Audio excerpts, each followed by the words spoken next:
औज़ुबिल्लाहि मिनश्शैतानिर्रजीम बिस्मिल्लाहिर्रहमानिर्रहीम अल्लाहुम्मा सल्लि अला मुहम्मदिन व आलि मुहम्मद।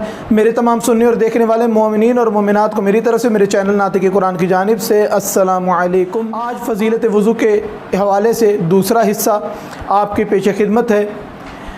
मासूम फरमाते हैं कि वज़ू करने से पहले कलमा पढ़ना, ला इलाहा इल्लल्लाह मुहम्मदुर रसूलुल्लाह अलीयुन वलीयुल्लाह वसीयो रसूलुल्लाह व खलीफतहु बिला फ़स्ल की तिलावत करना और दौरान वज़ू सूरह कद्र की तिलावत करना और वज़ू के मुकम्मल होने पर यानी कि वज़ू के आखिर में आयतुल कुर्सी की तिलावत करना मुस्तहब है और इसके बहुत सारे सवाब मासूमीन अलैहिस्सलाम ने बयान फरमाए हैं।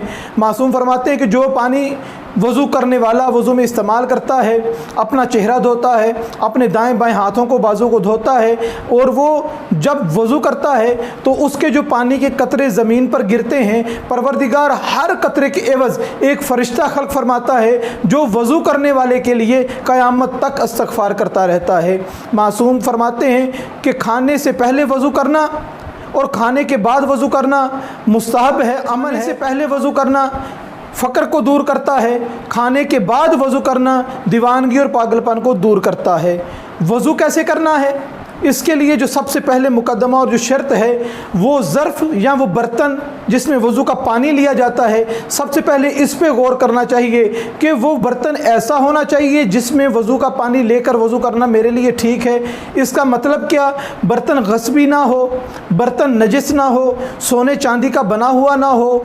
उसके बाद जो पानी इस ज़र्फ़ में इस बर्तन में लेना है उसके लिए ये ज़रूरी है कि वज़ू का पानी भी साफ़ हो, पाक हो, रंग बू और जायका उसका बदला हुआ ना हो और वो पानी मुबाह हो यानी कि वो पानी गस्बी ना हो। गस्बी बर्तन से वज़ू करना, गस्बी पानी से वज़ू करना, ये दोनों तरीके वज़ू को बातिल कर देते हैं, इनसे वज़ू करना दुरुस्त नहीं होता। बर्तन भी हमारा मुबाह, पानी भी हमारा मुबाह। अब तीसरी चीज़ हमारा जिस्म, हमारा बदन, आज़ाए वज़ू का वज़ू करने से पहले पाक होना, साफ़ होना वाजिब है और कोई ऐसी चीज़ आज़ाए वज़ू पे ना लगी हो जो पानी को जिल्द तक पहुंचने में माने हो, कि पानी को जिल्द तक ना पहुंचने दे। उसके लिए अपने सर का अगला हिस्सा, अपना चेहरा, दायां बाजू कोहनी से लेकर उंगलियों के सिरे तक, बायां बाजू कोहनियों से लेकर उंगलियों के सिरे तक और दोनों पाँवों का ऊपर वाला हिस्सा पाक और साफ़ होना चाहिए कि ये तमाम अज़ाए वज़ू हैं। वज़ू जब भी इंसान करता है उसको चाहिए कि अपने तमाम अज़ा पे गौर कर ले कि कोई चीज़ ऐसी ना लगी हो जो वज़ू में मान्य हो। यहाँ पर मेरी बहनें बेटियों के लिए भी कि मेकअप अगर किया है, स्किन पे कोई क्रीम लगी है, हाथों पाँवों के नाखूनों पे नेल पॉलिश लगी है तो उसका वज़ू करने से पहले साफ़ कर देना लाजिम और ज़रूरी है। और जब एक दफ़ा वज़ू करके नेल पॉलिश लगा लेंगे तो उसके बाद वज़ू बातिल होने पर दोबारा नाखून को साफ़ किया जाएगा, फिर वज़ू होगा। उसी नेल पॉलिश के ऊपर वज़ू बातिल होने के बाद दोबारा वज़ू नहीं किया जा सकता। वज़ू करने का तरीका हम कोशिश करेंगे कि अपने वज़ू की फ़जीलत के एक तीसरे हिस्से को भी शुरू करें कि जिसके अंदर प्रैक्टिकली तौर पर वज़ू करना सिखाया जाए। मगर उससे पहले वज़ू करने के क्या तरीक़ेकार है मैं आसान तरीके से बयान करने की कोशिश करता हूँ। 3 मरतबा कुल्ली करना, 3 मरतबा नाक में पानी डालना, ये मुस्तहब अमल है कि हम लोग इस क्यों डालते हैं, कुली क्यों करते हैं, नाक में पानी क्यों डालते हैं। जिस पानी से वज़ू कर रहे हैं इसको पहले देखा जाता है, फिर चखा जाता है, फिर सूंघा जाता है। देखने में पता चल जाता है पानी साफ़ है, चखने में पता चल जाता है कोई जायका पानी का बदला हुआ नहीं है, सूंघने में पता चल जाता है कि इसके अंदर किसी किस्म की बू वग़ैरह बदबू इसके अंदर शामिल नहीं है। जब देख भी लेते हैं, चख भी लेते हैं, सूंघ भी लेते हैं, फिर नीयत करते हैं कि मैं वज़ू करता हूँ या करती हूँ कुरान पढ़ने के लिए, नमाज पढ़ने के लिए या वैसे ही मुस्तहब वज़ू करती हूँ कुर्बतन इल्लल्लाह। ये जब कुर्बतन इल्लल्लाह कहकर शुरू करते हैं तो सबसे पहले चेहरे को 2 मरतबा धोना है। इसकी लंबाई सर के बाल जहाँ से शुरू होते हैं वहाँ से लेकर यहाँ चिन तक, जिसे थोड़ी कहते हैं, यहाँ तक, और इसकी चौड़ाई हमारा हाथ जितना खुलता है, ये छोटी उंगली से लेकर अंगूठे के सिरे तक जो हिस्सा बीच में आता है इसको धोना वाजिब है। और एहतियात इसमें है कि अपना गीला हाथ दाएं और बाएं फेर लें कि तमाम चेहरे का वो हिस्सा जिसको गीला करना है वो मुकम्मल तौर पर गीला और तर हो जाए। इसके बाद दायां बाजू धोया जाता है। कोहनी के कुछ ऊपर से शुरू किया जाए और उंगलियों के सिरों तक लेकर आया जाए। यहाँ पर चीज़ का ख्याल रखना चाहिए, जितनी मर्तबा भी धोना है हाथ फेरना है, ऊपर से नीचे की तरफ लेकर आना है और ऊपर से नीचे की तरफ लाते हुए यहाँ कलाई पर रुकना नहीं, रुकना उंगलियों के सिरे पर है। ऊपर कोहनी से आएंगे, कलाई पे ब्रेक नहीं लगानी, कलाई पे हाथ को नहीं रोकना, उंगलियों के सिरे पे हाथ को रोकेंगे और अपने हाथ को कोहनियों से लेकर उंगलियों के सिरे तक 2 मरतबा, इसी तरह बाएं हाथ को भी कोहनियों से लेकर उंगलियों के सिरे तक 2 मरतबा। चेहरा भी ऐसे धोना है कि कोई हिस्सा इसका खुश्क ना रहे, बाजू भी ऐसे धोने हैं कि कोई हिस्सा इसके अंदर ऐसा ना हो जो तर ना हुआ हो। उंगलियों के बीच की जगह भी इसका भी ख्याल करना है। अंगूठी पहनी है तो उसको उतार दें, कोई ऐसी चीज़, घड़ी पहनी है उसको पहले उतार दें कि पानी के अंदर जिस्म तक पहुंचने में कोई चीज़ माने ना हो। 2 चीज़ों को धोया जाता है, 2 चीज़ों का मसा किया जाता है जो कुरान की रूह से, कुरान की नस से, कुरान की आयत से साबित है कि अपने चेहरों को धो और अपने हाथों को धो कोहनियों समेत। और 2 चीज़ों का मसा है कि सर का मसा करना है, पाँव का मसा करना है। जिनके बाल बड़े हैं, हमारी बहनें बेटियां हैं या हमारे भाई कि जिनके कंघी करने से बाल एक तरफ से दूसरी तरफ हो जाते हैं, उनके लिए लाजिम और ज़रूरी है कि अपने वज़ू करने से पहले मांग निकालें कि पानी को, वो जो गीला तर हाथ है जो बायां बाजू धोने पर गीला रहा है, दोबारा इसको गीला नहीं करेंगे।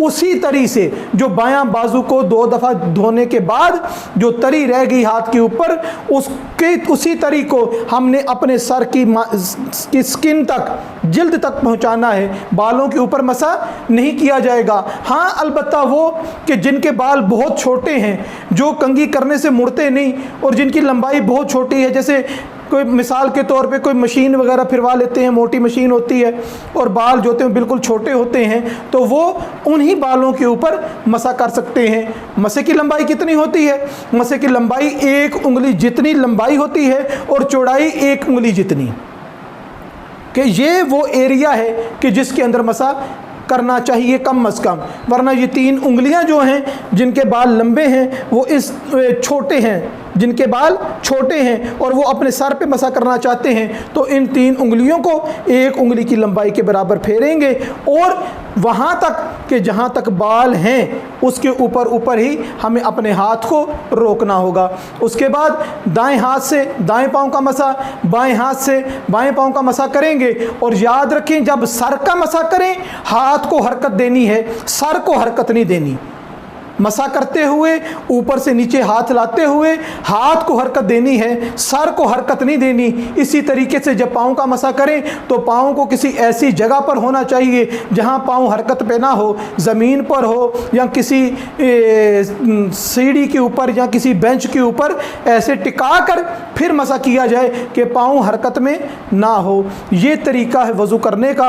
और मासूमीन अलैहिस्सलाम की तरफ से दुआएं वारिद हुई हैं कि कूली करते हुए, नाक में पानी डालते हुए, सर का मसा, पाँव का मसा करते हुए, बाजुओं और चेहरे को धोते हुए जो दुआएं पढ़ी जाती हैं, कोशिश करेंगे कि जब तीसरा इसका हिस्सा वज़ू की फजीलत का बनाया जाए तो उन दुआओं का भी तज़किरा उसके अंदर किया जाए।